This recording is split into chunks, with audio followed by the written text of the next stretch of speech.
بسم اللہ الرحمن الرحیم۔ شروع اللہ پاک کے ببرکت نام سے جو دلوں کے حال بخوبی جانتا ہے۔ لسنرز، آپ سب کیسے ہیں؟ جو دوست اس چینل پر نئے آئے ہیں وہ برائے مہربانی چینل کو سبسکرائب کر کے بیل نوٹیفیکیشن آن کر دیں تاکہ نئی آنے والی ویڈیو آپ کو سب سے پہلے مل جائے۔ پیارے لسنرز، آج میں آپ کے لیے امبر ناگ ماریا سیریز کی 7ویں کہانی زہر کا پیالہ کا پہلا حصہ پیش خدمت کرنے جا رہی ہوں۔ تو لسنرز، چلے چلتے ہیں کہانی کی طرف۔ تھائس دروازے کی اوٹ میں سے سب کچھ دیکھ رہی تھی۔ لنگڑے تاجر کے ساتھ جو آدمی باتیں کر رہا تھا، تھائس کو وہ آواز جانی پہچانی لگ رہی تھی۔ اس آدمی کی پیٹھ تھائس کی طرف تھی۔ وہ بات کرتے کرتے وہ شخص پہلو کو تھوڑا سا گھوما تو تھائس کے منہ سے چیخ نکلتے رہ گئی۔ وہ اس کا منہ بولا بھائی تھا۔ اسے تو کبھی یہ خیال بھی نہیں آ سکتا تھا کہ اس مصیبت میں وہ شامی کی اپنے بھائی کی شکل دیکھ سکے گی۔ اس وقت شامی کو آواز دے کر بلانا اپنی موت کو آواز دینے کے برابر تھا، کیونکہ جو ہی لنگڑے تاجر کو معلوم ہو جاتا کہ جس کنیز کو وہ اتنے مہنگے داموں خرید کر لایا ہے وہ شامی کی مدد سے وہاں سے فرار حاصل کرنا چاہتی ہے، تو وہ یقیناً راتوں رات اس کو وہاں سے لے کر فرار ہو جاتا اور شامی اس کی کچھ مدد نہ کر سکتا، اس لیے کہ تھائس اس وقت کے قانون کے مطابق لنگڑے تاجر کی کنیز تھی اور ایک مالک کو حق حاصل تھا کہ وہ اپنی کنیز کے ساتھ جس قسم کا چاہے سلوک کرے۔ تھائس خاموش رہی۔ وہ وقت کا انتظار کرنے لگی۔ شامی لنگڑے تاجر سے اپنے کاروبار کی باتیں کر کے چلا گیا۔ تھائس نے سوچا اب ہوشیاری اور عقل مندی سے کام نہ لیا تو وہ ساری زندگی لنگڑے تاجر کی غلامی سے آزاد نہ ہو سکے گی۔ وہ اپنے گھوڑے فروخت کر کے موہنجو داڑو سے نکل کر خدا جانے کس ملک کو اسے ساتھ لے کر چلا جائے گا اور پھر وہ ساری عمر اپنے بھائی شامی کی شکل نہ دیکھ سکے گی۔ اس نے فیصلہ کر لیا کہ وہ لنگڑے تاجر کے ساتھ ہمدردی کا سلوک کرے، اسے آمادہ کرے کہ وہ شامی کو دعوت کرے، اور جب وہ دعوت پر گھر آئے گا تو کسی نہ کسی طریقے سے وہ اس کے سامنے آئے گی اور سارا معاملہ وہ اپنے آپ سمجھ جائے گا اور کھل کر اس کے سامنے آ جائے گا۔ شامی کے رخصت ہو جانے کے بعد لنگڑا تاجر کھانے کے لیے اندر آیا تو تھائس نے آگے بڑھ کر اس کے اپنے ہاتھ سے جوتے اتارے، دسترخوان پر کھانا چنا، خود اس کے ہاتھ دھلوائے اور چاندی کے کٹورے میں پانی بھر کر لنگڑا تاجر کے آگے رکھا۔ لنگڑا تاجر بڑا حیران تھا کہ آج کنیز اس کی اتنی آؤ بک کیوں کر رہی ہے، کیونکہ اس سے پہلے تو وہ اس سے بات کرنے کی بھی روادار نہ تھی۔ وہ بڑی خوشی کھانا کھانے بیٹھ گیا اور تھائس مور کے پنکھوں کا بنا ہوا پنکھا لے کر اسے ہوا کرنے لگی۔ لنگڑے تاجر نے مسکرا کر پوچھا، کیا بات ہے تھائس؟ یہ اچانک میری طرف سے تمہارا دل کیسے بدل گیا؟ کل تک تو تم مجھ سے ناراض تھی۔ تھائس نے جھوٹ موٹ آہ بھر کر کہا، میرے آقا، میں نے ساری زندگی آپ کی خدمت کرنے کا فیصلہ کر لیا ہے۔ اگر مجھے ساری عمر کنیز بن کر ہی رہنا ہے تو پھر کیوں نہ آپ جیسے امیر اور نیک دل سوداگر کی کنیز بن کر رہوں۔ آپ سے اچھا اور ہمدرد آقا مجھے کہاں ملے گا؟ لنگڑا تاجر تھائس کی زبان سے یہ جملے سن کر پھولا نہ سمایا، کہنے لگا، شاباش تھائس، تم نے بڑا نیک اور عقل مندی کا فیصلہ کیا ہے۔ میں نے تمہیں بہت بڑی قیمت دے کر حاصل کیا ہے۔ میں چاہتا ہوں کہ تم میرے پاس ایک نیک دل بیوی بن کر رہو۔ مجھ سے جو کچھ ہو سکا تمہاری خدمت کرتا رہوں گا۔ آپ کی ہمدردیوں کا میں احسان نہیں اتار سکتی میرے آقا۔ اب آپ کی زندگی کے ساتھ میری زندگی ہے، آپ کی عزت کے ساتھ میری عزت ہے اور آپ کی خوشحالی کے ساتھ ہی میری خوشحالی ہے۔ اگر یہ بات ہے تھائس تو تم یقین کرو کہ تم میرے گھر میں ملکہ بن کر رہو گی۔ ملک ختن میں میری اور بھی بہت سی کنیزیں ہیں، مگر میں تمہیں ان سب کا سردار بنا کر رکھوں گا۔ میں آپ کے پسینے پر اپنا خون نچھاور کروں گی آقا۔ لنگڑے تاجر کی خوشی کا کوئی ٹھکانہ ہی نہیں رہا تھا۔ بھلا ایک کنیز کہاں اپنے آقا کے ساتھ اتنی ہمدردی کا اظہار کر سکتی ہے؟ جس عورت کو زبردستی اس کے ماں باپ سے جدا کر کے لوٹ مار کر کے لایا گیا ہو، وہ کہاں اس ڈاکو کے ساتھ ہمدرد ہو سکتی ہے؟ مگر تھائس تو ایک سوچے سمجھے منصوبے کے تحت کام کر رہی تھی۔ باتوں ہی باتوں میں اس نے کہا، میرے آقا، میرا باپ بھی گھوڑوں کی تجارت کیا کرتا تھا۔ میں نے دیکھا کہ وہ اپنے کاروبار میں ان لوگوں کی گھر میں دعوت ضرور کرتا تھا جن کے ساتھ اس نے مال فروخت کرنا ہوتا تھا۔ اس طرح وہ سوداگروں سے اپنے مال کی منہ مانگی قیمت وصول کیا کرتا تھا۔ آپ کو بھی وہ مشورہ دوں گی کہ اگر آپ اپنے گھوڑوں کی منہ مانگی قیمت وصول کرنا چاہتے ہیں تو آج جو تاجر آیا تھا اس کی دعوت ضرور کریں۔ آپ کا نمک کھا کر وہ پابند ہو جائے گا اور آپ کے مال کی منہ مانگی قیمت ادا کرے گا۔ لنگڑے تاجر کو تھائس کی یہ بات دل سے پسند آئی۔ بھائی کمال ہے، تم نے تو مجھے بڑے نکتے کی بات بتا دی ہے۔ اس سے پہلے تو مجھے کبھی یہ خیال ہی نہیں آیا تم بڑی عقلمند عورت ہو۔ میرے آقا، مجھے آپ سے دلی ہمدردی ہے۔ میں آپ کو زیادہ سے زیادہ خوشحال اور امیر دیکھنا چاہتی ہوں، اسی وجہ سے میں نے آپ کو یہ مشورہ دیا ہے، کیونکہ اس پر عمل کرنے سے آپ کا مال زیادہ قیمت پر فروخت ہو سکے گا۔ شاباش تھائس، تمہیں واقعی میری خیر خواہ ہو۔ وطن جا کر میں ساری کنیزوں کے سامنے کھل کر اعلان کر دوں گا کہ آج سے تم ان کی سردار ہو اور صرف تم ہی کاروبار میں میرا ہاتھ بٹانے کے لائق ہو۔ تھائس نے بڑی عاجزی سے کہا، میرے آقا، میں تو آپ کی کنیز ہوں، بھلا میں کس لائق ہوں؟ لنگڑے تاجر نے فوراً کہا، ایسا ہرگز نہ کہو، تم بہت دور اندیش عقل مند عورت ہو۔ میں تمہاری ہدایت پر ضرور عمل کروں گا۔ میں کل ہی اس تاجر کو اپنے گھر دعوت پر بلاؤں گا جو آج مال دہی کر گیا ہے، مگر کھانے پینے کا سارا بندوبست تم کو کرنا ہوگا۔ آپ بے فکر رہے میرے آقا، سب انتظام بڑے اچھے طریقے سے ہو جائے گا۔ تھائس بہت خوش ہوئی، اس نے جو تیر چلایا تھا وہ ٹھیک نشانے پر بیٹھا تھا۔ لنگڑا تاجر اس کی باتوں میں آ گیا تھا اور اس نے اگلے روز شامی کی دعوت کا اعلان کر دیا تھا۔ لنگڑے تاجر نے تھائس کو سونے کے کچھ سکے دیے کہ نوکرانیوں سے کہہ کر اپنی پسند کی چیزیں منگوا لے۔ تھائس نے اگلے روز نہایت اعلیٰ اور قسم قسم کے کھانے پکوا کر دسترخوان پر سجا دیے۔ وہ خود چہرے پر سفید نقاب ڈال کر کھڑی ہو گئی۔ لنگڑے تاجر نے پوچھا، تھائس، تم نے یہ نقاب کیوں پہن لیا ہے؟ میرے ہاں تو مہمانوں کے سامنے کنیز بے نقاب آتی ہے۔ میرے آقا، میں صرف آپ کی کنیز ہوں، مجھے یہ گوارا نہیں ہے کہ آپ کے علاوہ کوئی غیر مرد بھی میری طرف آنکھ اٹھا کر دیکھے۔ لنگڑا تاجر تو اپنی کنیز کی اس وفاداری پر دھنگ ہو کر رہ گیا۔ اس کی سمجھ میں نہیں آ رہا تھا کہ یہ ایک دن میں ہی تھائس کی نفرت اور ناراضگی کہاں رفو چکر ہو گئی ہے۔ ٹھیک وقت پر مکان کے باہر گھوڑا آ کر رکا۔ شامل لنگڑے تاجر کی دعوت پر شریک ہونے کے لیے آ گیا تھا۔ لنگڑا تاجر خود اسے لینے دروازے تک گیا۔ تھائس نے چہرے پر نقاب درست کیا اور تیار ہو کر کھڑی ہو گئی۔ شامی اپنے میزبان کے ساتھ باتیں کرتا ہوا اندر آ گیا۔ اس نے ایک سرسری سی نگاہ تھائس پر ڈالی اور دسترخوان پر لنگڑے تاجر کے ساتھ بیٹھ کر باتیں کرنے لگا۔ تھائس کو اس نے بالکل نہیں پہچانا تھا، وہ پہچان بھی کیسے سکتا تھا؟ تھائس نے چہرے پر سفید ریشمی نقاب پہن رکھا تھا۔ شامی نے سوچا کہ شاید لنگڑے تاجر کے ملک میں ایسا ہی رواج ہوگا کہ کنیزیں مہمانوں کے سامنے نقاب پہن کر آتی ہیں۔ دعوت شروع ہوگی۔ نوکرانیاں اور تھائس بار بار کھانے کی پلیٹیں اور چاندی کے کٹورے لے کر مہمان کے سامنے آتی۔ تھائس اب موقع تلاش کر رہی تھی کہ کسی طرح لنگڑا تاجر دوسری طرف ہو تو وہ شامی پر اپنا آپ ظاہر کر دے۔ نقاب اس نے اسی لیے پہنا ہوا تھا کہ کہیں اسے دیکھ کر شامی اچانک کوئی ایسی بات نہ کہہ دے جس سے لنگڑے تاجر کو شک ہو جائے۔ اتفاق سے لنگڑا تاجر اٹھ کر کسی کام سے دوسرے دالان کی طرف گیا تو تھائس نے آگے بڑھ کر اپنے چہرے سے نقاب اٹھایا اور کہا، شامی بھائی، مجھے دیکھ کر زبان سے حیرانگی سے کوئی بھی بات نہ نکال دینا۔ میں اس لنگڑے تاجر کی قید میں ہوں، باقی باتیں بعد میں ہوں گی، پہلے مجھے یہاں سے نکالو۔ اتنا کہہ کر تھائس پرے ہٹ گئی۔ شامی تو اسے دیکھ کر حیران ہو کر رہ گیا۔ اسے تو وہم بھی نہیں تھا کہ تھائس کو وہ اس جگہ دیکھے گا، لیکن تھائس کی ہدایت پر پوری طرح عمل کرتے ہوئے اس نے اپنی حیرت کو بالکل ظاہر نہ کیا اور پہلے کی طرح بڑے سکون سے بیٹھا کھانا کھاتا رہا۔ اتنے میں لنگڑا تاجر بھی وہاں آ گیا اور تھائس کے ساتھ کاروبار کی باتیں کرنے لگا۔ اب شامی صرف ایک کاروباری ہی نہیں تھا بلکہ اسے لنگڑے تاجر کے مکان سے تھائس کو بھی رہا کروانا تھا۔ چنانچہ اس نے لنگڑے تاجر کی ہر بات کو تسلیم کرنا شروع کر دیا۔ اس نے گھوڑوں کی جو قیمت لگائی، شامی نے فوراً حامی بھر دی۔ دیکھتے ہی دیکھتے پوری کی پوری قیمت طے ہو گئی۔ لنگڑے تاجر کو ہرگز یقین نہیں تھا کہ کوئی سوداگر اس کے مال کی منہ مانگی قیمت دے گا۔ وہ تو اپنی کنیز کی عقل مندی پر دل ہی دل میں اشش کرنے لگا۔ شامی اس عرصے میں یہی سوچ رہا تھا کہ وہ کیسے اور کیوں کر تھائس کو وہاں سے نکال کر لے جائے۔ یہ بڑی اچھی بات ہوئی کہ شامی نے لنگڑے تاجر کو ابھی تک یہ نہیں بتایا تھا کہ وہ موہنجو داڑو میں کس جگہ رہتا ہے، ورنہ ہو سکتا تھا کہ تھائس کو بھگا کر لے جانے کے بعد لنگڑا تاجر اس کا پیچھا کرتا اور اس کے گھر آن پہنچتا۔ شامی نے دل میں فیصلہ کر لیا کہ کل رات وہ تھائس کو وہاں سے نکال کر لے جائے گا۔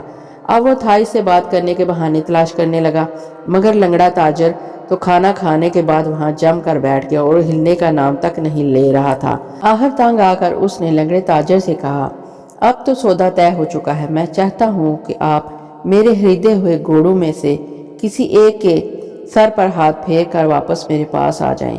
یہ میرا شگن ہوتا ہے جو میں ہر دفعہ مال خریدتے وقت کرتا ہوں۔ اس سے مال بیچنے والے اور خریدنے والے دونوں پر دیوتاؤں کی مہربانیاں نازل ہوتی ہیں۔ لنگڑا تاجر خوشی خوشی اٹھتے ہوئے بولا، ضرور ضرور، بھلا اس میں مجھے کیا اعتراض ہو سکتا ہے؟ یہ تو بلکہ بہت اچھا شگن ہے، آئندہ سے میں بھی ایسے ہی کیا کروں گا۔ میں ابھی استبل میں سے ہاتھ پھیر کر آتا ہوں۔ یہ کہہ کر لنگڑا تاجر اٹھا اور استبل کی طرف نکل گیا۔ تھائس نے اس وقت تک باقی دونوں کنیزوں اور نوکرانیوں کو کسی کام کے لیے دوسرے کمرے میں بھجوا دیا تھا۔ لنگڑے تاجر کے جاتے ہی شامی تاجر نے جھٹ سے کہا، تھائس میری بات غور سے سنو، میں کل رات تمہیں یہاں سے نکالنے کے لیے آؤں گا۔ مجھے اس گھر کا نقشہ معلوم نہیں، میں اس دلان کو جانتا ہوں جہاں اس وقت تخت پر بیٹھے ہم کھانا کھا رہے ہیں۔ تمہارا کام یہ ہے کہ کل جب آدھی رات گزر جائے تو کسی نہ کسی طرح اس دلان تک پہنچ کر گھر کی ڈیوڑی تک آ جانا۔ میں باہر سے دستک دوں گا، تم بھی اسی طرح اندر سے دستک دینا۔ اس کے بعد دروازہ کھول کر باہر آ جانا۔ میں تمہارا انتظار کر رہا ہوں گا۔ بہت اچھا شامی بھائی، میں کل رات حویلی کی ڈیوڑی میں تمہارا انتظار کروں گی، مگر دیکھنا تم ضرور آنا، کہیں ایسا نہ ہو کہ میں انتظار کرتی رہ جاؤں۔ اگر تم نہ آئے تو پھر ساری زندگی میں اس ظالم تاجر کی قید سے رہا نہیں ہو پاؤں گی۔ تم ہرگز فکر نہ کرو تھائس، چاہے آندھی آئے چاہے طوفان آئے، تمہارا بھائی اپنی بہن کو بچانے کے لیے ضرور وقت پر آ جائے گا۔ تھائس نے لنگڑے تاجر کے قدموں کی چاپ سنی، وہ جلدی سے پرے ہٹ گئی اور نوکرانی کا آواز دے کر کہنے لگی کہ برتن اٹھا کر لے جائے۔ لنگڑا تاجر واپس آ کر بولا، لو بھائی، میں آپ کے خریدے ہوئے مال میں سے ایک گھوڑے کے سر پر ہاتھ پھیر کر آ گیا ہوں، اب اس ہاتھ کو میں کیا کروں؟ میرے بھائی، شگن کے مطابق یہ ہاتھ آپ اپنے سر پر پھیر لیں۔ لنگڑے تاجر نے ایسا ہی کیا۔ شامی نے کہا، اب وہی ہاتھ اس کے سر پر پھیر دے۔ لنگڑا تاجر شامی کے سر پر ہاتھ پھیر چکا تو بولا، بھائی یہ عجیب و غریب رسم ہے، بھلا بتاؤ تو اس سے کیا فائدہ ہوتا ہے؟ شامی نے کہا، اس سے مال میں اضافہ ہوتا ہے، مال کا منافع بڑھتا ہے، مال زیادہ سے زیادہ اور جلدی سے جلدی بکتا ہے، سودا اپنی مرضی کے مطابق طے ہوتا ہے اور دیوتا آسمانوں پر مہربان ہو جاتے ہیں۔ پھر تو میں بھی ہر سودے کے بکنے کے بعد ایسا ہی کیا کروں گا۔ ضرور ایسا ہی کیا کرو میرے بھائی، اس میں بڑی برکت ہے، تم دیکھ لینا کہ تمہارے کاروبار میں دیکھتے ہی دیکھتے کتنا اضافہ ہو جائے گا۔ اچھا بھائی، اب مجھے اجازت دیجیے۔ لنگڑے تاجر نے مسکرا کر کہا، وہ قیمت کی ادائیگی کے بارے میں تو بات کی ہی نہیں۔ ارے ہاں، سارے مال کی قیمت میں پرسوں صبح ادا کر کے مال اپنے ساتھ لے جاؤں گا، آپ مال تیار رکھیے گا۔ آپ کا ہمارا سودا طے ہو گیا، بات پکی ہو گئی ہے۔ اب دنیا کی کوئی طاقت ہمیں پیچھے ہٹنے اور زبان سے پھرنے پر مجبور نہیں کر سکتی۔ اگر تمہیں بے اعتباری ہے تو میں ابھی کچھ سونا اور جوہرات پیش کر سکتا ہوں۔ ارے نہیں بھائی، مجھے آپ پر پورا بھروسہ ہے، آپ بھی سوداگر ہیں اور میں بھی سوداگر ہوں۔ ٹھیک ہے، میں پرسوں صبح آپ کی راہ دیکھوں گا، فکر نہ کریں، میں ہر حالت میں پرسوں صبح آپ کے دولت خانے پر حاضر ہو کر رقم ادا کر کے اپنا مال لے جاؤں گا۔ اچھا، آپ خدا حافظ۔ لنگڑا تاجر شامی کو ڈیوڑی کے دروازے تک چھوڑنے آیا۔ شامی نے کانی آنکھ سے ڈیوڑی اور دروازے کا اچھی طرح سے جائزہ لے لیا، اسے کل رات آ کر اسی دروازے کو کھٹکھٹانا تھا۔ واپس آ کر لنگڑے تاجر نے تھائس کی دانش مندی اور معاملہ فہمی کی بہت تعریف کی۔ تھائس، تم واقعی میرے سب سے بڑی ہمدرد ہو، میں نے تمہاری ہدایت پر عمل کیا اور میرا سارے کا سارا مال منہ مانگی قیمت پر فروخت ہو گیا۔ دعوت کے چکر میں آ کر سوداگر شامی بیچارہ تو کوئی بات بھی نہ کر سکا، اس نے ایک دھرم بھی مجھ سے رعایت کرنے کے لیے نہیں کہا، جو قیمت میں نے مانگی وہی اس نے ادا کرنے کی حامی بھر لی۔ تھائس نے ہنس کر کہا، میرے آقا، مجھے معلوم تھا اس دعوت میں آپ کو بے حد فائدہ ہوگا، اگر آپ کسی دوسرے کے ساتھ دعوت کیے بغیر اسے فروخت کرتے تو کبھی بھی اس قیمت پر سودا نہ بکتا۔ تھائس، میں ہمیشہ کاروبار میں تم سے مشورہ کرتا رہوں گا، تمہارے والد کے کاروبار نے ہمیں بہت فائدہ پہنچایا ہے۔ پرسوں میں تمہیں جوہرات کا ایک قیمتی ہار تحفے میں دوں گا۔ تھائس کو یہ سن کر بڑا افسوس ہوا، کیونکہ پرسوں صبح تو وہ وہاں پر موجود نہیں ہوگی، وہ تو کل رات ہی اپنے بھائی شامی کے ساتھ لنگڑے تاجر کی قید سے نکل جائے گی۔ اس نے کہا، میرے آقا، اگر آپ یہ ہار مجھے کل لا کر دیں تو میں آپ کی بے حد شکر گزار رہوں گی۔ مگر تھائس، ایک دن میں کیا فرق پڑے گا؟ میرے آقا، ہمارے مذہب کے مطابق کل ہمارے دیوتاؤں کا جنم دن ہے، جو کوئی عورت کل کے دن اپنے خاوند کے ہاتھوں سے کوئی شے اپنے گلے یا کانوں میں پہنے گی وہ کبھی بیوہ نہیں ہوگی اور ہمیشہ دولت کی دیوی اس کے قدم چومے گی۔ تو پھر میں کل ہی تمہیں ہار لا کر دوں گا، تم فکر نہ کرو۔ تھائس بڑی خوش ہوئی کہ وہاں سے جاتے جاتے اس نے لنگڑے تاجر سے جوہرات کے ہار کا قیمتی تحفہ بھی ساتھ لے لیا تھا۔ دوسرے روز تاجر نے ہار لا کر اسے گلے میں ڈال دیا اور کہا وہ اپنے دیوتاؤں کے آگے اس کے کاروبار کی ترقی کے حق میں دعا کرے۔ تھائس نے جھوٹ موٹ ہاتھ اٹھا کر دعا مانگی۔ لنگڑے تاجر نے اس سے کہا کہ وہ تیار ہو جائے، کل مال کی رقم ملتے ہی وہ یہاں سے ملک ختن کی طرف کوچ کرنے والا ہے۔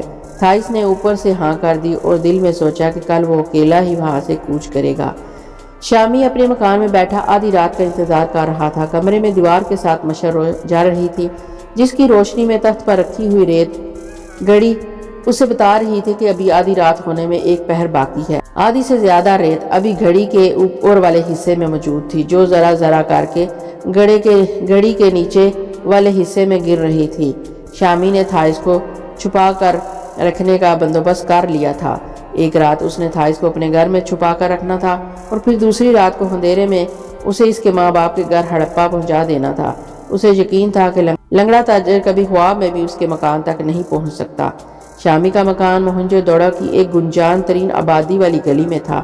یہاں چاروں طرف لوہاروں اور بھڑیوں کی دکانیں تھیں۔ یہاں گھوڑوں کا ایک بھی تاجر نہیں رہتا تھا۔ اس نے یہ بھی فیصلہ کر لیا تھا کہ وہ اس سے مال نہیں خریدے گا، کیونکہ اس طرح گھوڑے کے پاؤں کے نشان پر لنگڑا تاجر اس کا سراغ لگا سکتا تھا۔ آخر آدھی رات گزر گئی۔ شامی خاموشی سے اپنے گھر سے باہر نکلا، گھوڑے پر سوار ہوا اور لنگڑے تاجر کی حویلی کی طرف چل پڑا۔ حویلی سے تھوڑی دور درختوں کے نیچے اس نے گھوڑا ایک جگہ باندھ دیا اور خود پیدل ہی روانہ ہو گیا۔ رات اندھیری تھی، ہر طرف سناٹا چھایا ہوا تھا۔ دور سے رات کو پہرا دینے والے چوکیدار کی ہوشیار خبردار کی آواز کبھی کبھی سنائی دے جاتی تھی۔ لوگ اپنے اپنے گھروں میں شمع بجھائے چین کی نیند سو رہے تھے۔ شامی پھر بھی بڑی احتیاط کے ساتھ قدم اٹھاتا لنگڑے تاجر کی حویلی کی طرف بڑھ رہا تھا۔ کہیں ایک گلیوں سے ہوتا ہوا وہ حویلی کے سامنے پہنچ گیا۔ حویلی کے باہر اوپر کارنس پر ایک شمع روشن تھی، جس کی دھندلی روشنی گلی کے پکے فرش پر پڑ رہی تھی۔ آدھی رات کی ٹھنڈی ٹھنڈی ہوا چل رہی تھی۔ شامی نے دائیں بائیں گلی میں دیکھ کر اطمینان کر لیا کہ چوکیدار وغیرہ وہاں کوئی نہیں ہے۔ اس نے آہستہ سے آگے بڑھ کر حویلی کے دروازے پر 3 بار دستک دی۔ دوسری جانب تھائس ٹیویڈی میں کھڑی اسی کے انتظار میں تھی۔ اس نے شامی کی دستک کی آواز سن کر فوراً اندر سے دستک دی اور دروازہ کھول دیا۔ تھائس بہن جلدی سے یہاں سے نکل چلو۔ تھائس نے کالا لبادہ اوڑھ رکھا تھا، وہ جلدی سے اپنے بھائی کے ساتھ ہو گئی۔ دونوں بہن بھائی آدھی رات کے وقت موہنجو دڑو کی سنسان گلیوں میں سے گزرتے ہوئے اس جگہ پہنچ گئے جہاں درختوں کے نیچے گھوڑا کھڑا تھا۔ شامی نے تھائس کو گھوڑے پر بٹھایا اور خود باغ تھام کر واپس چل پڑا۔ کہیں ایک بازاروں اور گلیوں سے گزر کر وہ اس چوک پہ آ گیا جہاں ایک گلی میں اس کا مکان تھا۔ وہ چوک میں سے گزر رہا تھا کہ ایک سپاہی نے، جو کہ رات کو شہر میں گشت کر رہا تھا، اس کا راستہ روک لیا۔ ٹھہرو، کون ہو تم؟ شامی رک گیا۔ اس نے سپاہی کے سوال کے جواب میں کہا، میں تاجر ہوں، میری بہن ایک گاؤں میں بیمار تھی، اسے لے کر واپس آ رہا ہوں۔ سپاہی نے تھائس کی طرف دیکھ کر کہا، مگر یہ عورت بیمار تو معلوم نہیں ہوتی۔ شامی بولا، اب یہ اچھی ہو گئی ہے، اس لیے اسے ساتھ لے کر واپس موہنجو دڑو آ گیا ہوں۔ سپاہی نے کہکا لگا کر کہا، تم جھوٹ بولتے ہو، ضرور تم اس عورت کو کہیں سے ڈاکہ ڈال کر لا رہے ہو۔ اگر آپ کو شک ہے تو اس عورت سے پوچھ لیں۔ اس پر تھائس نے کہا کہ وہ اس آدمی کی بہن ہے، وہ گاؤں میں بیمار تھی اور تندرست ہو کر واپس آ رہی ہے۔ مگر سپاہی نے اس پر اعتبار نہ کیا۔ اگر وہ اکیلا ہوتا تو شامی نے سوچا تھا کہ وہ اس کا مقابلہ کر کے اس کو ہلاک کر دے گا، لیکن شامی کی بدقسمتی کہ اسی دوران میں 2 اور پہرا دینے والے سپاہی اپنے ساتھی کی آواز سن کر وہاں آ گئے۔ انہوں نے ساری بات سن کر کہا، تم دونوں کو ہمارے ساتھ کوتوال کے ہاں چلنا ہوگا، وہاں جا کر فیصلہ ہوگا۔ وہاں کیا فیصلہ ہوگا؟ وہاں تمہیں یہ ثابت کرنا ہوگا کہ یہ عورت تمہاری بہن ہے اور واقعی یہ اپنے گاؤں میں بیمار تھی اور اب تندرست ہو کر اپنے گھر آ رہی ہے۔ اگر تم یہ ثابت نہ کر سکے تو تم دونوں کو قید کر لیا جائے گا۔ شامی اور تھائس تو دم بہود رہ گئے۔ بیچارے ایک مصیبت سے نکلے تھے، دوسری مصیبت میں پھنس گئے۔ پہلے شامی نے سوچا کہ ٹھیک ٹھیک بیان دے کر اور سپاہیوں کو بتا دے کہ تھائس کے ماں باپ ہڑیپا میں رہتے ہیں اور وہ ظالم تاجر کی قید سے فرار ہو کر آ رہی ہے۔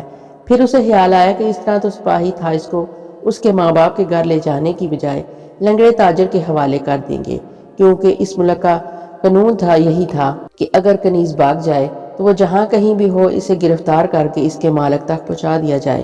وہ بری طرح پھنس گئے تھے۔ شامی نے سپاہیوں کے ساتھ باتیں کی، انہیں ہر طرح کا لالچ بھی دیا، مگر وہ نہ مانے اور دونوں کو اپنے ساتھ لے کر کوتوال کی طرف روانہ ہو گئے۔ تھائس کا تو خود سے ہی برا حال ہو رہا تھا۔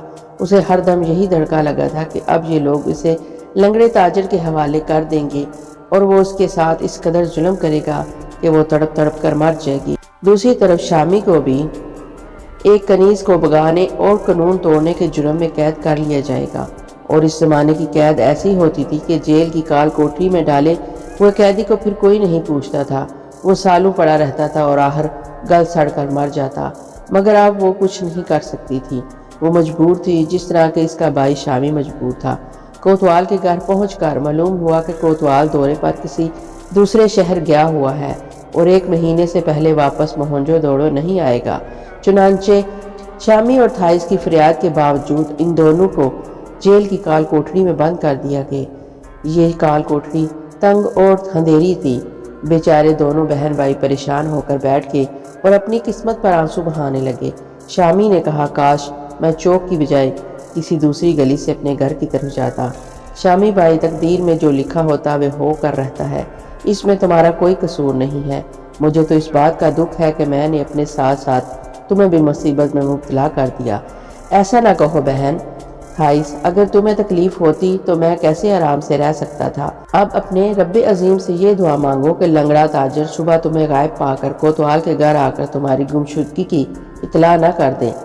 وہ میرا خیال ہے کہ ایسا نہیں کرے گا، کیونکہ ہمارے ہاں اس آدمی کو بے حد بزدل اور گھٹیا سمجھا جاتا ہے جس کی کنیز اسے چھوڑ کر بھاگ جائے۔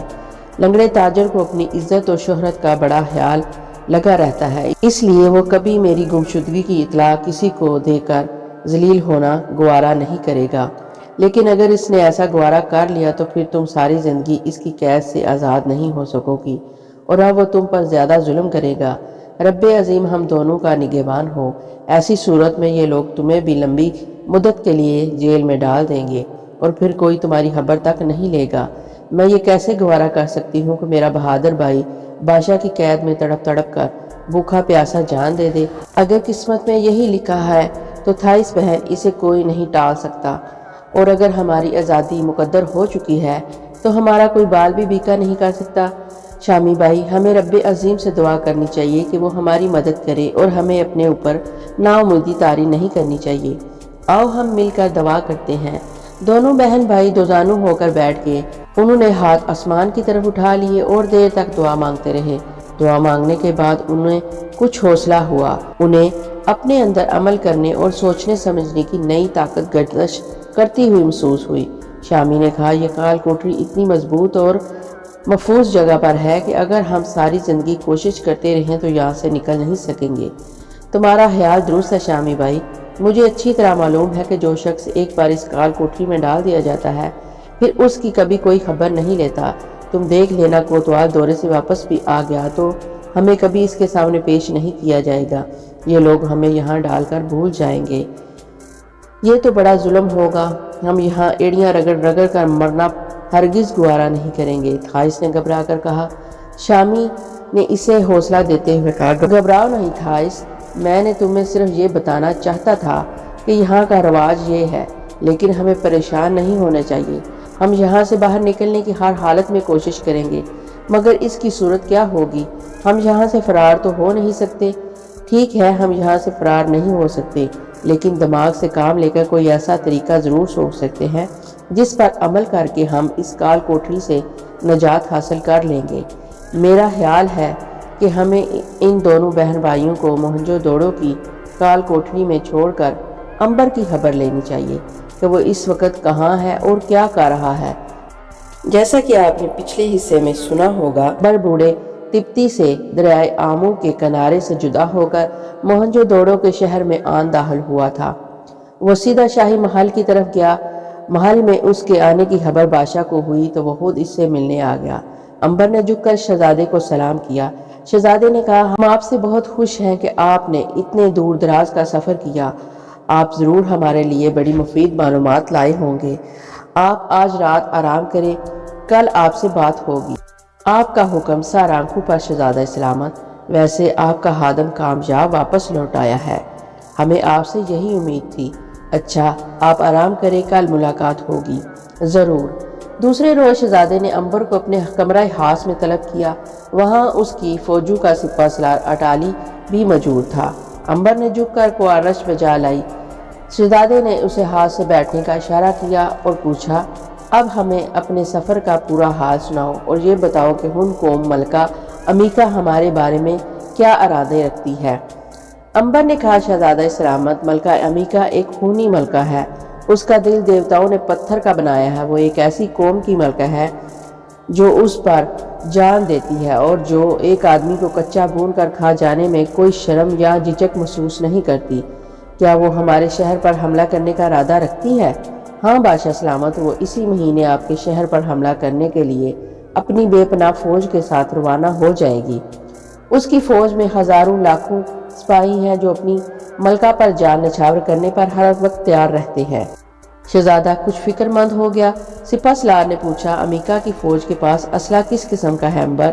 وہ صرف تیر، کمان، نیزے اور تلواروں سے لڑتے ہیں۔ ان کے پاس آگ برسانے اور پتھر پھینکنے والی توپیں بالکل نہیں ہیں۔ پھر تو ہم ان کو تباہ و برباد کر کے رکھ دیں گے، شہزادے نے کہا۔ لیکن شہزادہ سلامت ان سپاہی مرنے کو ایک کھیل سمجھتے ہیں۔ وہ ایک کے بعد ایک مرتا بھی جائے مگر آپ کے شہر کی دیوار پر چڑھ کر ہی دم لے گا۔ آپ توپوں کا مقابلہ تو کر سکتے ہیں مگر ایسے سپاہی کا مقابلہ کس طرح کریں گے جو مرتا جا رہا ہے اور بڑھتا جا رہا ہے، جس نے فیصلہ کر رکھا ہے کہ وہ آپ کے تخت پر پہنچ کر ہی دم لے گا۔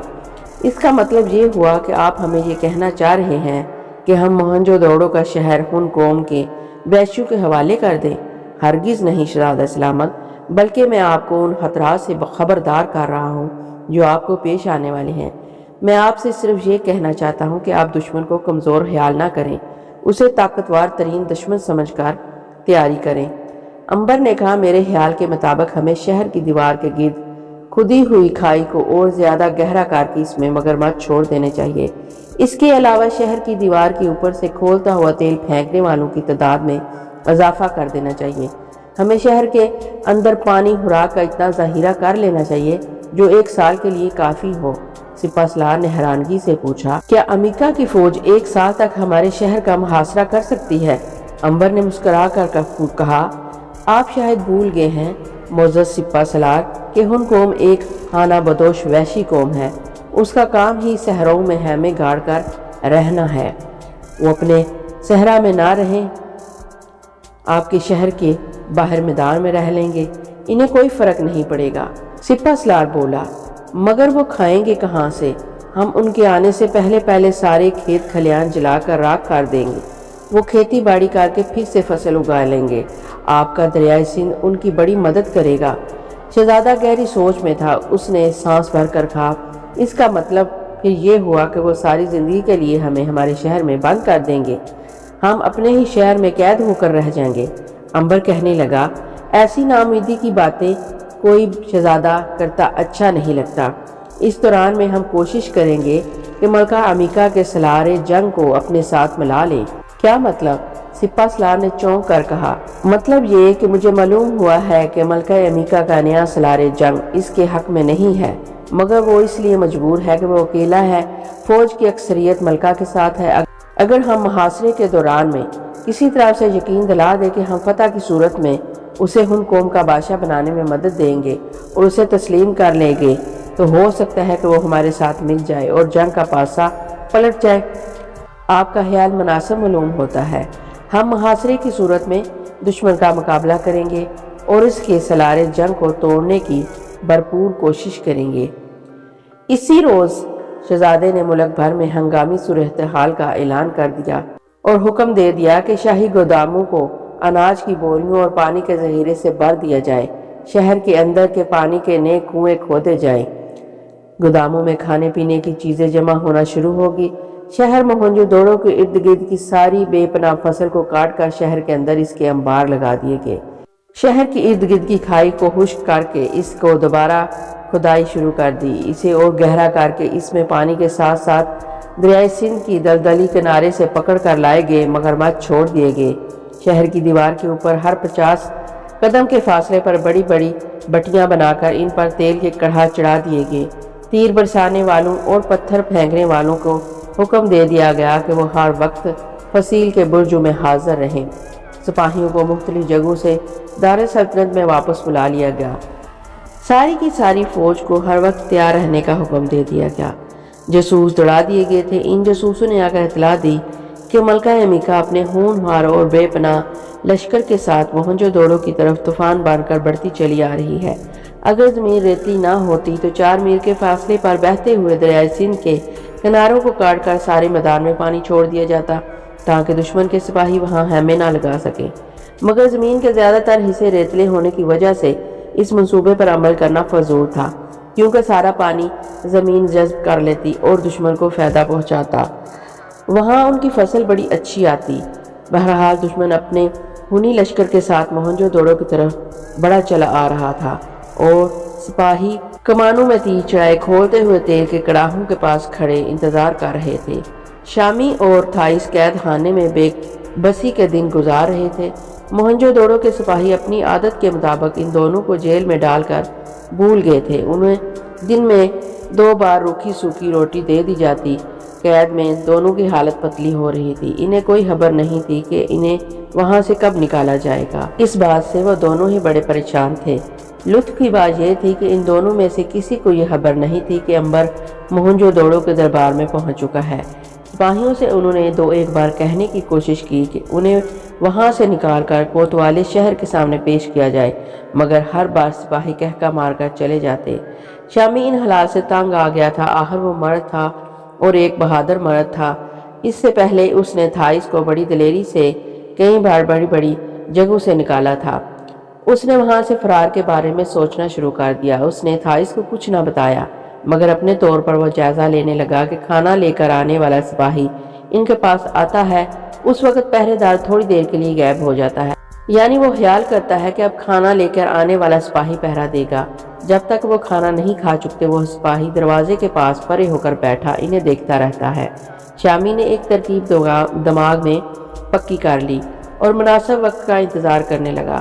شہر میں ہن قوم کے حملے کے پیش نظر ہنگامی حالات کا اعلان کر دیا گیا تھا اور جیل خانے کے اکثر سپاہی قلعے میں چلے گئے تھے اور وہاں پر سپاہیوں کی تعداد تھوڑی رہ گئی تھی۔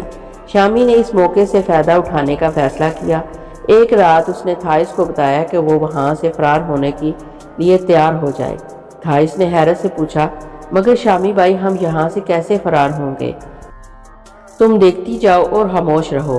رات کا پہلا پہر گزر گیا۔ کھانا لے کر آنے والے سپاہی کا وقت ہو رہا تھا۔ کوٹری کے باہر ایک مشعل جل رہی تھی۔ اسلحہ خانے کی جانب سے سپاہیوں کی آوازیں آنا بند ہو گئی تھی۔ اس کا مطلب یہ تھا کہ وہ سارے کے سارے کسی وجہ سے قلعے کی طرف چلے گئے ہیں۔ شامی نے اس موقع سے فائدہ اٹھانے کا فیصلہ کیا۔ چند لمحے ہی گزرے تھے کہ سپاہی کے قدموں کی آواز سنائی دی۔ وہ کھانا لے کر آ رہا تھا۔ شامی ہوشیار ہو گیا۔ سپاہی کے ہاتھ میں لکڑی کا پیالہ اور ٹوکری تھی۔ اس ٹوکری میں روکھی سوکھی روٹیاں تھیں۔ شامی دیوار کے ساتھ لگ کر کھڑا ہو گیا۔ یوں ہی دروازہ کھول کر سپاہی اندر داخل ہوا۔ شامی نے پوری طاقت سے دونوں ہاتھ اس کی گردن پر مار دیے۔ سپاہی چکرا کر گر پڑا۔ شامی نے فوراً اسے گھسیٹ کر کمرے کے کونے کے اندھیرے جگہ میں ڈال دیا اور اس کا زربختر پہن کر لوہے کے ہول سر پر رکھ لیا۔ میرے ساتھ چلو تھائس، جلدی۔ تھائس بیچاری اچانک یہ منظر دیکھ کر گھبرا گئی تھی۔ وہ تیزی سے شامی کے ساتھ ہو لی۔ شامی اسے لے کر جیل سے باہر نکل آیا۔ ایک برآمدے سے ہوتا ہوا وہ بڑے اسلحہ خانے میں سے گزر رہا تھا کہ ایک سپاہی نے اسے روک لیا۔ اسے کہاں لیے جا رہے ہو؟ شامی نے منہ دوسری طرف کر کے جلدی سے کہا، کوتوال نے بلایا ہے۔ سپاہی نے ٹھیک ہے کہا اور آگے بڑھ گیا۔ شامی نے تھائس کا ہاتھ تھاما اور قریب گھسیٹتا اسے تھانے سے باہر لے آیا۔ بائیں جانب استبل کے باہر لکڑی کے ایک ستون کے ساتھ کچھ گھوڑے اور 2-4 اونٹ بندھے ہوئے تھے۔ شامی نے جلدی سے 2 گھوڑے کھولے، ایک پر خود بیٹھا اور دوسرے پر تھائس کو بٹھایا اور وہاں سے اٹھ بھاگا۔ اب رکنا نہیں تھائس۔ ٹھیک ہے شامی بھائی۔ وہ دونوں گھوڑوں کو بھگاتے ہوئے موہنجو دڑو شہر کی حدود سے باہر نکل آئے۔ ہنگامی حالات کی وجہ سے ان دونوں پر زیادہ توجہ کسی نے نہیں دی۔ زیادہ توجہ ان لوگوں پر دی جا رہی تھی جو شہر میں داخل ہونا چاہتے تھے۔ شہر سے باہر نکلنے والوں کی طرف کم توجہ دی جاتی تھی۔ اور پھر شامی کو سپاہی کے لباس میں دیکھ کر کسی نے یہ بھی نہ پوچھا کہ وہ کون ہے اور اس عورت کو لے کر کہاں جا رہا ہے۔ سب نے یہی خیال کیا کہ سپاہی اپنی بیوی کو لے کر سفر پر روانہ ہو رہا ہے، کیونکہ ان دنوں عموماً سفر رات کو ہی شروع ہوتا ہے۔ شہر سے باہر نکل کر انہوں نے ہڑپا شہر کی طرف سرپٹ گھوڑے دوڑانے شروع کر دیے۔ وہاں سے ہڑپا کا سفر صرف 1 رات کا تھا۔ شامی چاہتا تھا کہ صبح ہونے سے پہلے وہ ہڑپا پہنچ کر تھائس کو اس کے گھر پہنچا کر محفوظ کر دے، کیونکہ موہنجو دڑو کے سپاہی کو علم نہیں تھا کہ تھائس کہاں کی رہنے والی ہے۔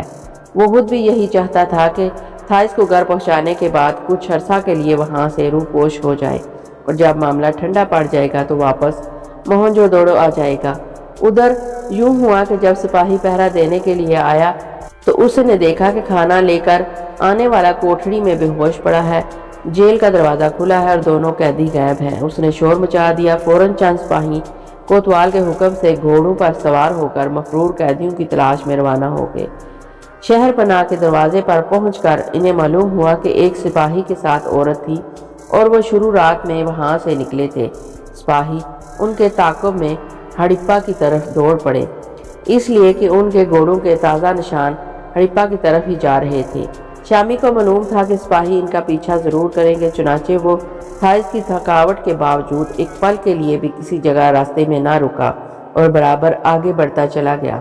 چنانچہ جب پھو پھٹ رہی تھی تو وہ ہڑپا شہر میں داخل ہو گئے۔ تھائس شامی کو اپنے گھر لے گئی۔ تھائس کے باپ نے اپنی بیٹی کو گلے لگا لیا۔ وہ تو اپنی بیٹی کو رو دو چکا تھا، کیونکہ اس زمانے میں ایک بار اٹھا کر لے جانے والی عورت مشکل ہی سے اپنے گھر پہنچتی تھی۔ شامی نے ساری کہانی بوڑھے باپ کو سنائی اور کہا، اب آپ کا فرض ہے کہ اپنی بیٹی کو کبھی گھر سے باہر نہ نکالے۔ ایسا ہی ہوگا بیٹے شامی، دیوتا تمہاری نگرانی کرے۔ اگر تم نہ ہوتے تو میں ساری زندگی اپنی بیٹی کی شکل تک نہ دیکھ سکتا۔ کم از کم ایک ماہ کے لیے تو اسے تہہ خانے میں بند کر دے، کیونکہ سپاہی کوتوال کے حکم سے ضرور اس کی تلاش میں یہاں آئے ہوں گے۔ آپ کو تو معلوم ہی ہے کہ موہنجو دڑو کے شہزادے کی جیل سے فرار ہونے والے قیدی کو کبھی معاف نہیں کیا جاتا۔ میں اپنی بیٹی کی کسی کو جھلک تک نہیں دیکھنے دوں گا بیٹے۔ ہاں بابا، میں بھی اب تھک گئی ہوں، اب میں بھی آرام کرنا چاہتی ہوں۔ میں تہہ خانے میں سے کبھی بھی باہر نہیں نکل کر کھیتوں یا جنگل میں نہیں جاؤں گی۔ شاباش بیٹی، مجھے تم سے یہی توقع تھی، مگر بیٹا شامی، تم بھی تو ہمارے ہاں ہی قیام کرو گے نا؟ میں 2 روز یہاں ضرور رک جانا چاہتا ہوں، اس کے بعد سوچوں گا کہ کہاں جاؤں گا۔ اس کے بعد تم کہاں جانے کا ارادہ رکھتے ہو؟ میں موہنجو دڑو واپس نہیں جانا چاہتا، اس لیے کہ اگر واپس گیا تو ضرور دوبارہ پکڑ لیا جاؤں گا اور جیل سے خود فرار ہونے اور ایک قیدی عورت کو فرار کرنے کے جرم میں پھانسی پر لٹکا دیا جاؤں گا۔ بیٹے تم ہمارے پاس ہی رک جاؤ۔ میں کب تک ایک اپاہج عورت کی طرح تہہ خانے میں پڑا رہ سکتا ہوں بابا؟ میں نے سوچا ہے کہ یہاں سے نکل کر ایک برس کے لیے کرتاجنا اپنے بھائی کے پاس چلا جاؤں اور وہیں کچھ دیر تجارت کروں۔ جب یہاں معاملہ رفع دفع ہو جائے گا تو واپس آ جاؤں گا۔ جیسے تمہاری مرضی بیٹے، ویسے میرا گھر تمہارے لیے حاضر ہے۔ شکریہ بابا جان۔ وہ رات بار کے سفر کے تھکے ہوئے تھے۔ شامی حویلی کی ڈیوڑی میں اور تھائس تہہ خانے میں سو گئی۔ سپاہی رات بھر سفر کرتے رہے۔ گھوڑوں کے سموں کے تازہ نشان ان کی رہنمائی کر رہے تھے۔ راستے میں انہوں نے بھی کسی جگہ آرام نہ کیا۔ اس طرح وہ بھی پھو پھوٹنے کی تھوڑی دیر بعد ہڑپا شہر پہنچ گئے۔ شہر میں انہوں نے تھانے میں قیام کیا اور اگلے روز مفرور قیدیوں کی تلاش شروع کر دی۔ وہ شہر ان سپاہیوں کے لیے اجنبی نہیں تھا، وہ کئی بار یہاں آ چکے تھے اور یہ شہر بھی موہنجو دڑو کے بادشاہ کے ماتحت تھا۔ مگر سب سے بڑی مصیبت یہ تھی کہ اتنی بڑی آبادی کے شہر میں وہ 2 قیدیوں کو کس طرح تلاش کرے، کہاں تلاش کرے، جبکہ دونوں قیدیوں نے فیصلہ کر لیا تھا کہ وہ تہہ خانے سے باہر نہیں نکلیں گے۔ 2 روز گزر گئے۔ موہنجو دڑو کے کوتوال پر مصیبت نازل ہو گئی کہ دونوں قیدیوں کے جیل سے فرار ہونے کا علم بادشاہ شہزادے کو ہو گیا۔ اس نے کوتوال کو بلا کر کہا، اگر تم نے مفرور قیدیوں کو پکڑ کر میرے حضور پیش نہ کیا تو ان کی جگہ تمہاری گردن اڑا دی جائے گی۔ تمہیں علم نہیں کہ جیل سے قیدیوں کے فرار ہونے کا مطلب کیا ہے؟ اس کا مطلب یہ ہے کہ کل کو ہمارا دشمن بھی ہمارے ملک کے حالات معلوم کر کے آسانی سے جیل سے نکل بھاگ سکتا ہے۔ کیا تمہیں یہ بھی معلوم نہیں کہ ملک میں ہنگامی حالات ہیں اور دشمن کی فوج چڑھائی کے لیے بڑھتی چلی آ رہی ہے؟ کوتوال تھر تھر کانپ رہا تھا۔ اس نے سر جھکا کر زمین چومتے ہوئے کہا کہ وہ فوراً مفرور قیدیوں کو گرفتار کر کے بادشاہ کے حضور پیش کرے گا۔ اتنا کہہ کر وہ شاہی محل سے واپس آ گیا۔ اسی وقت اس نے اپنا ایک خاص الچی ہڑپا دوڑایا، جس نے مفرور قیدیوں کو تلاش کرنے والے سپاہیوں سے کہا کہ ہڑپا کے کوتوال کی خدمت حاصل کر کے دونوں قیدیوں کو ہر قیمت پر پکڑ کر واپس لائے، ورنہ ان کے سر قلم کر دیے جائیں گے۔ وہ سپاہی تو حیران رہ گئے، انہیں اپنی جان کی فکر پڑ گئی۔ اب تو قیدیوں کو پکڑنا بے حد ضروری ہو گیا تھا، مگر مشکل یہ تھی کہ شہر میں ان دونوں کا کہیں سراغ تک نہیں مل رہا تھا۔